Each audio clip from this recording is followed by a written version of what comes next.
With the next session on quantifying impact of CX, a practical framework measuring customer experience for business success by Mr. Rakesh Gupta, Head Customer Service and Customer Experience at Anchor by Panasonic. Can we have a big round of applause for Mr. Gupta? Rakesh is a result-oriented professional with over 20 years of experience in service operations, service strategy, and customer experience for B2C and B2B customers. He has hands-on expertise across industries including consumer durables, electric construction materials, DTH, small appliances, and biomedical instrumentation. Rakesh is skilled in service delivery, customer lifecycle management, and customer satisfaction. He specializes in developing service networks across India, ensuring effective operations and enhanced customer experience. Over to you, sir. Thanks, Divya. Is it working? Thank you. So, a recent study says that the dizziness kicks in 30 minutes after the lunch, and we are exactly there. Thank you. Thanks, everyone. The slider. Yes, thank you. So I think Divya has briefed in already all the things, so I'll not go much of it. So I am a hardcore field services guy, specializing into managing the services at consumer home at their convenience. I'm from Panasonic Electric Works, so more known as Anchor by Panasonic. So if you know that a switch which is installed at your home costing 20-25 bucks is eligible for a home service. So, a technician will come down all the way to your home, even to repair a switch or a fan or a water heater or a light, as small as the product. Now, when we say that CX, since morning we have been watching presentations of AIs, Gen AIs, the new tools which have been coming up on CX. So since morning, CX has been the, the buzzword. But is it important to measure CX? That's what I'll be trying to cover through my presentation, that how do we quantify the impact of CX? First, whether it is important to measure the CX, then why the measurement is important, what is the current status, that how do we evaluate whether our CX strategies are aligning with the organizational goals or not, then what could be the solutions which would be helpful to measure better or the quantifying better about the customer experience, and end of the day, what could be the right matrices which organizations can follow in order to ensure that customer experience scores are enhanced.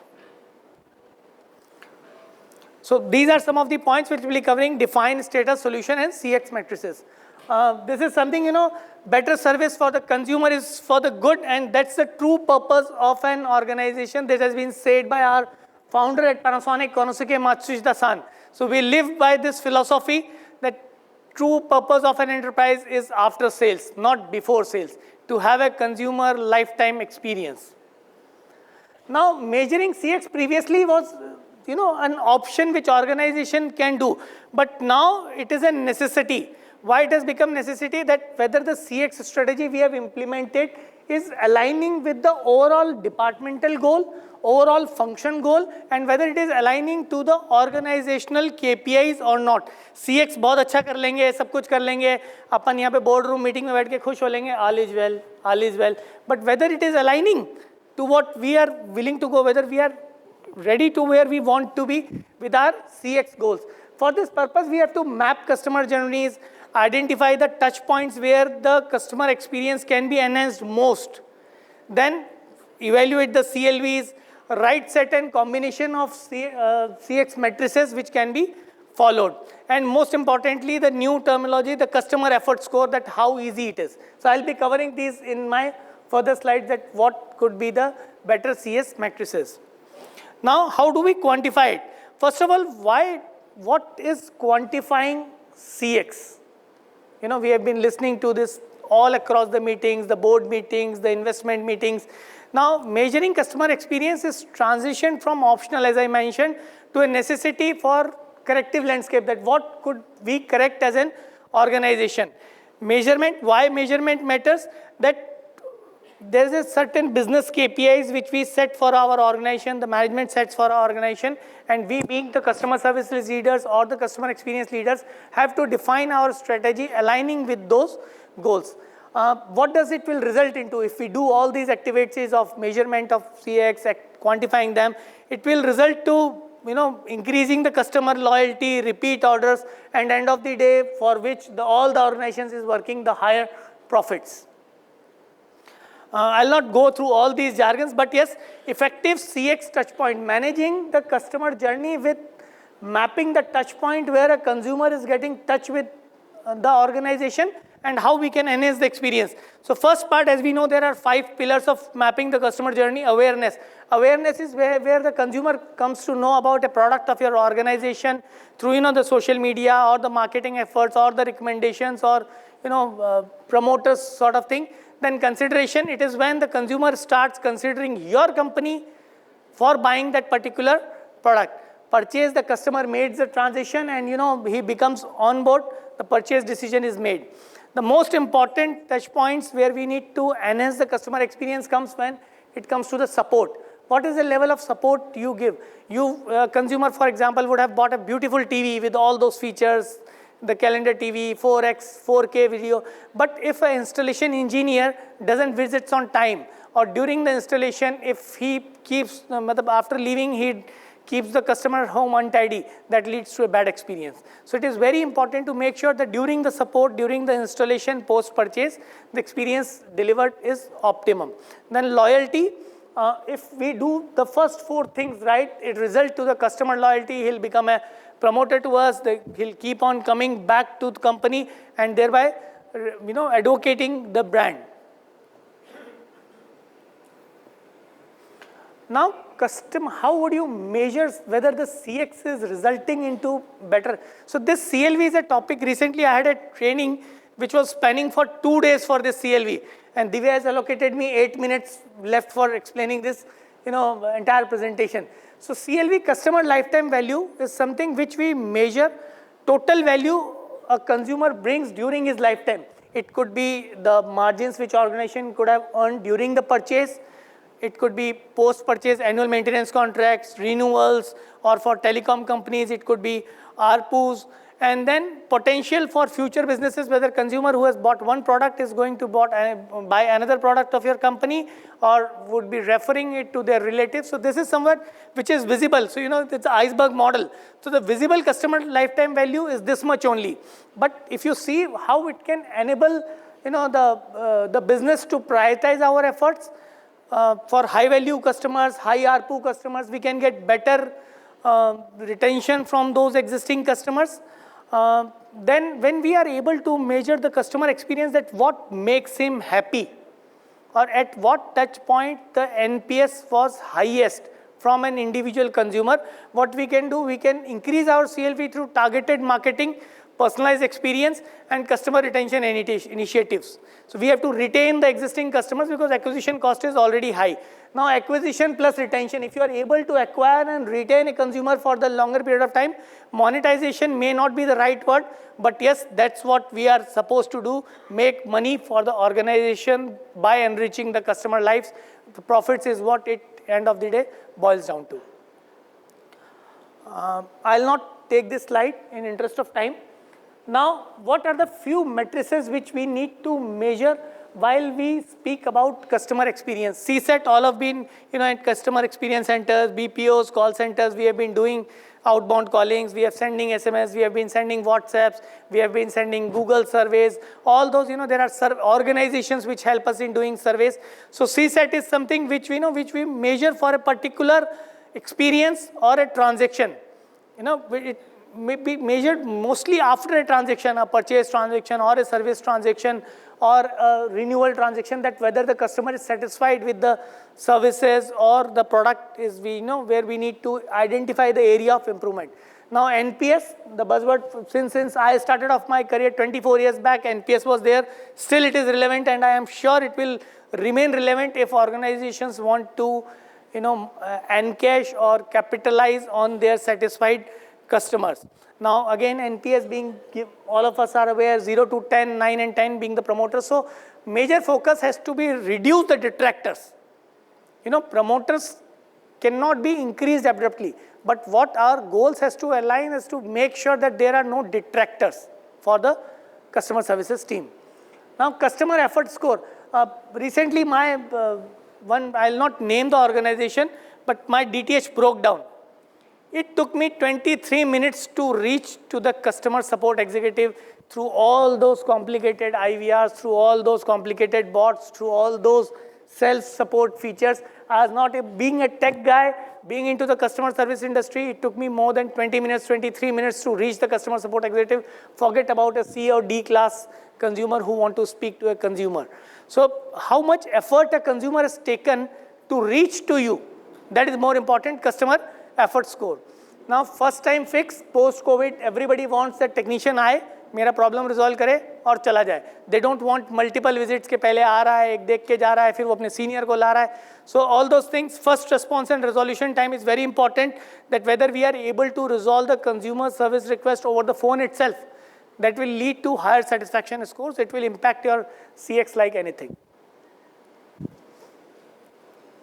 Customer churn rate. The consumers who are complaining to you or who are coming back to you again and again to get your issue rectified are the better ones. Believe me, they are the better ones. If they are complaining, they are still with you. The ones who doesn't complain, there are very high chances that they leave your organization. They don't come back to you for your any future purchases or any further transaction. So we need to, while measuring our CX impact, we need to identify that whether the churn rate is in accordance, churn rate is in control or not. We are able to get repeat orders from the existing customers, and then we need to develop our strategies to improve customer retention. It is very important with the organizations where the renewals are concerned, whether it is insurance companies or the credit card companies or the telecom companies or the DTH companies, where the monthly revenue ARPU matters a lot. Now once we have done all those things, what becomes important for us is to convert these findings into actionable insights. We have measured the CSAT, we have measured the NPS, we have measured the first time fix, the CS scores, we have measured everything. But at the end of the day, we have to convert these into insights which can result into better customer experience, better retention of the customers. So all these strategies help us to make informed decision making. We want to discontinue a certain product which is not able to convince to the customers even after the purchases, whatever efforts your operation team could have done. Still, if you are not able to get high scores from consumers, it's better to look at the strategy, whether we continue with that product or do away with that product. Now, opportunities for improvement, obviously, if somebody is giving, regularly you are getting bad feedbacks about installation or services or operation of a particular product in a particular geography, it gives you an opportunity to identify what could be improved in that place. Drive innovation, obviously, yes, it helps. Resources optimization, there are some places where your first time fix or some shift, or somebody spoke about what is the best time to connect to a consumer while doing an outbound call, what would be the best day or the time. So it will help you to optimize your resources, that if there are more abundancy at a particular time, you can shift your outbound agents to the inbound during those times. Improves collaboration, yes, it helps to break silos within the organization. If a particular function is constantly getting an hammered CX, it will give an opportunity to the organization to look at the holistic view, how we can improve the function of that particular department, whether it is hitting our NPS badly. Increases transparency, yes it has, and enhances the problem solving. The problem पता चल जाएगी तो उसको solve भी कर लेंगे with all those efforts. What are the key takeaways? This entire episode, we have spoken about the informed decision making, we have operational efficiency, we have enhanced the scores. But what is the takeaway out of this? That CX measurement is not only a best practice, but it is required to thrive in customer-centric landscape. Since morning, we have been listening to the customer centricity. But how do we come to a conclusion that whether we are customer-centric or not. Applying a Gen AI technology solution could not solve your customer centricity unless and until you do analyze these matrices and come back to a point this was efficient, or you need some changes into your technical tools which you have implemented, all those things. Now, journey mapping, there are consumers who have made an inquiry but then get dropped from your website. Or there are consumers who have walked into your showroom but they have not bought the product. Consumers who have bought your product through e-com, but the return rate within 7 days are higher. So it will help you to make selection, and whether the consumer or that particular target set of consumers is delivering a better lifetime value to the organization or not. And most importantly, which I have been always believing, that whether your CX goal is aligned with the organization, it is able to deliver the sustainable growth to the organization. Not end of the day, it has to result with the growth of the organization, not only satisfying the customer, whether it is helping the organization to grow or not. And this is what I would end my slide, and I am well on time, 37 seconds is still left. That's what we customer services guys are known for, the turnaround time we are known for. So, company's vision must be driven by the aspirations of its customers. Again, I'll end my presentation through a famous saying by our founder, Konosuke Matsushita-san. Thank you. Thanks, everyone, for being so patient. For your session, and I would like to call upon stage Mr. Atsushi Yoshida, Director at Panasonic Electric Works, to do the honors.